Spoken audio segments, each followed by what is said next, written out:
সবজান্তা শমশের, সালাউদ্দিন আহমেদ, যার বাংলাদেশের আন্দোলন সংগ্রামে ন্যূনতম কোনো অবদান নেই, যিনি শিলংয়ে বসে ভিডিও কলের মধ্য দিয়ে বাংলাদেশে আন্দোলন দেখেছিলেন, তিনি এখন আমাদের বাংলাদেশ কিভাবে তৈরি হবে এই সবক সালাউদ্দিন আহমেদের কাছ থেকে আমরা নিতে রাজি নই।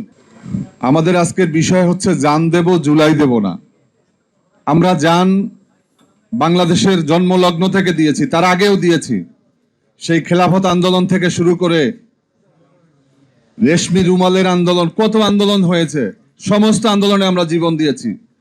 মহান মুক্তিযুদ্ধ, ভাষা আন্দোলন, স্বৈরাচার বিরোধী আন্দোলন, হাসিনা বিরোধী আন্দোলন, এবং এই হাসিনার 17 বছরে গুম, খুন, হত্যা, নির্যাতন, নিপীড়ন আমরা শুধু জীবন দিয়েছি। আমরা তারপরে স্তব্ধ হয়ে যাই না, আমরা আবারও জীবন দেব। কিন্তু শুধুমাত্র একটা জিনিস আমরা দেব না, আমরা জুলাই দেব না। এই জুলাই আমাদের মহা অর্জন। আজকে আমাদের কিছু বন্ধুরা মনে করে যে আমরা জুলাই বললে বোধহয় 71 বোধহয় বিলীন হয়ে যায়।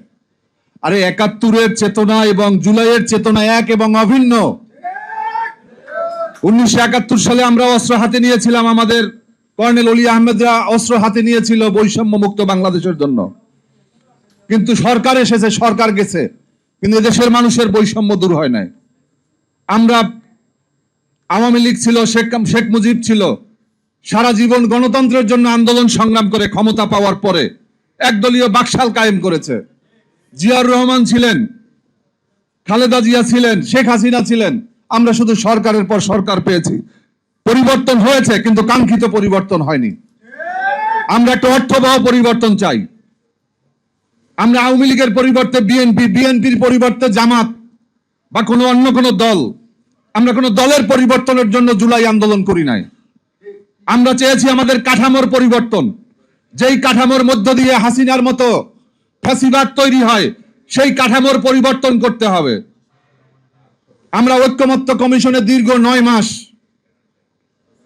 আজকে যিনি সংসদের ধারাবাদ শিখান, আমাদের সংবিধান শিখান, সবজান্তা শমশের, সালাউদ্দিন আহমেদ, যার বাংলাদেশের আন্দোলন সংগ্রামে ন্যূনতম কোনো অবদান নেই, যিনি শিলংয়ে বসে ভিডিও কলের মধ্য দিয়ে বাংলাদেশে আন্দোলন দেখেছিলেন, তিনি এখন আমাদের বাংলাদেশ কিভাবে তৈরি হবে এই সবক সালাউদ্দিন আহমেদের কাছ থেকে আমরা নিতে রাজি নই। আমরা যারা আন্দোলন সংগ্রাম করেছি, আমরা নির্ধারণ করব আগামীর বাংলাদেশ কেমন হবে। এই আন্দোলনে দেখি নতুন নতুন এক এক দিন এক একজন মাস্টার মাইন্ড। আমাদের কর্নেল অলি আহমেদ বলেছেন, তো অস্বীকার করার কোনো সুযোগ নেই। জামাত ইসলামীর সেক্রেটারি জেনারেল অধ্যাপক মিয়া গোলাম পরোয়ার বিবৃতি দিয়েছেন যে এই আন্দোলনের সাথে আমরা একমত, এই আন্দোলনের সাথে আমরা সংহতি প্রকাশ করছি। আর মির্জা ফখরুল ইসলাম আলমগীর তিনি বক্তব্যে বলেছিলেন যে আন্দোলনের সাথে আমাদের কোনো সংযোগ নাই। এটাই তো বাস্তবতা। আজকে গুপ্ত গুপ্ত আওয়াজ শুনি আমাদের প্রধানমন্ত্রীর মুখে। গুপ্ত কে? যারা বাংলাদেশে আন্দোলন সংগ্রাম করেছে তারা গুপ্ত, নাকি যারা বিদেশে ছিল তারা গুপ্ত? যারা শিলংয়ে ছিল তারা গুপ্ত, নাকি এখানে যারা বুক পেতে গুলি খেয়েছে তারা গুপ্ত? যারা নিজেরা অস্বীকার করছে যে আমাদের কোনো অবদান, আমাদের কোনো সমর্থন নাই এই জুলাই আন্দোলনে, তারা গুপ্ত?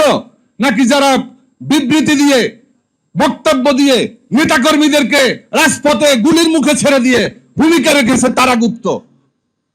আপনারা নতুন নতুন বয়ান তৈরি করতেছেন। মানুষের মধ্যে আজকে যে আওয়ামী লীগ নতুন করে স্লোগান তুলছে যে হাসিনার, তারেকের চেয়ে হাসিনা ভালো ছিল।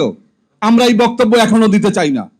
আমাদের জোটের নেতা উপস্থিত আছেন, আমি মনে করি এখনো আমরা সরকার পতনের আন্দোলনের দিকে এখনো আমরা যাই নাই। আমাদের দাবিটা আপনারা পূরণ করেন।